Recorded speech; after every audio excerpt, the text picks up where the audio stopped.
Je m'appelle Edwige Efa. Je suis attachée de recherche à l'Institut de recherche en écologie tropicale et je suis membre FSC de la Chambre environnementale depuis 2005. Je suis géographe, je suis dans le domaine de la conservation certes, je travaille beaucoup avec les communautés et dans l'environnement de façon globale, dans la gestion durable. Pour moi, la gestion durable, c'est vraiment ce qu'il faut pour bien gérer les forêts, pour participer à la conservation de la biodiversité, pour maintenir les écosystèmes forestiers en place, mais aussi pour maintenir les bienfaits des communautés. Maintenir les écosystèmes en place, c'est parce qu'on fait du prélèvement sélectif au niveau de la gestion forestière.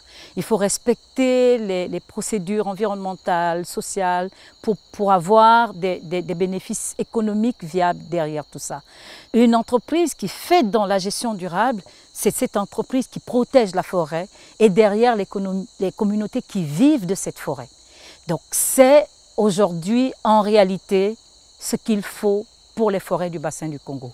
Avoir des exploitants forestiers qui vont vers la gestion durable de nos forêts. Parce que quand on prélève dans une assiette de coupe, un an, on revient 25 ans plus tard. La forêt a le temps de se régénérer. Et quand on revient, les arbres qui étaient plus petits sont plus grands, on peut les couper. Et il faut savoir que notre écosystème a besoin de ce renouvellement-là. Quand on coupe un arbre, ces trouées qu'on a dans la végétation permettent à ceux qui sont plus petits de voir le soleil, de grandir, et de pouvoir devenir des arbres plus grands. On a derrière aussi les aspects en lien avec la séquestration de carbone. Une forêt qui se renouvelle, c'est des jeunes pousses qui ont besoin de carbone et donc qui séquestrent de plus en plus. On prélève les vieux arbres pour laisser pousser les plus jeunes. Et ça, c'est vraiment du domaine de la gestion durable. Donc, des écosystèmes qui sont certifiés, que ce soit certification en forêt management ou que ce soit en origine légale de bois, c'est déjà des gens qui respectent la loi et qui respectent la forêt. Alors, qu'est-ce qui menace la forêt aujourd'hui? Si je prends le cas de la forêt du bassin du Congo, c'est l'exploitation illégale du bois. Surtout qu'on sait qu'entre ceux qui font de la gestion rationnelle et ceux qui ne le font pas, ils vendent sur les mêmes marchés ce bois.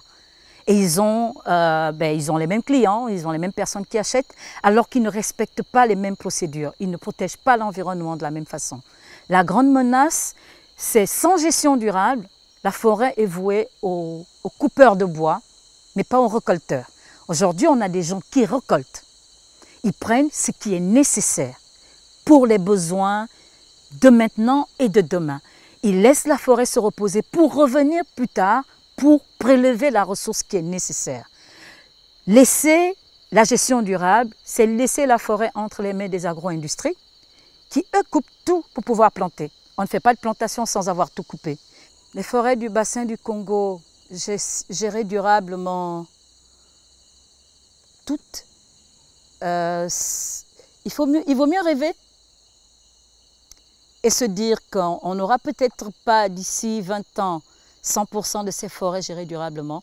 Mais si on a déjà plus de la moitié de ces forêts du bassin du Congo gérées durablement, on a plus de la moitié de ces forêts protégées.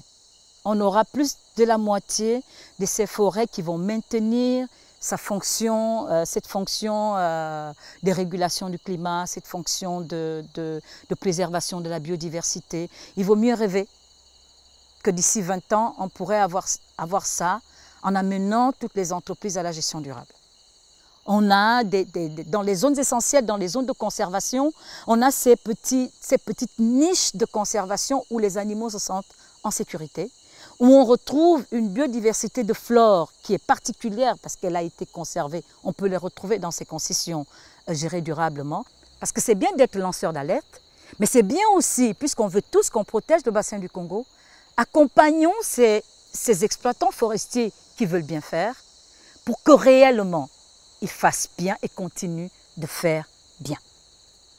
L'autre accompagnement qui est nécessaire, c'est que les consommateurs, parce que le bois certifié s'adresse d'abord aux consommateurs, acheter du bois labellisé gestion durable. L'acheter, c'est de contribuer aussi à la préservation des écosystèmes.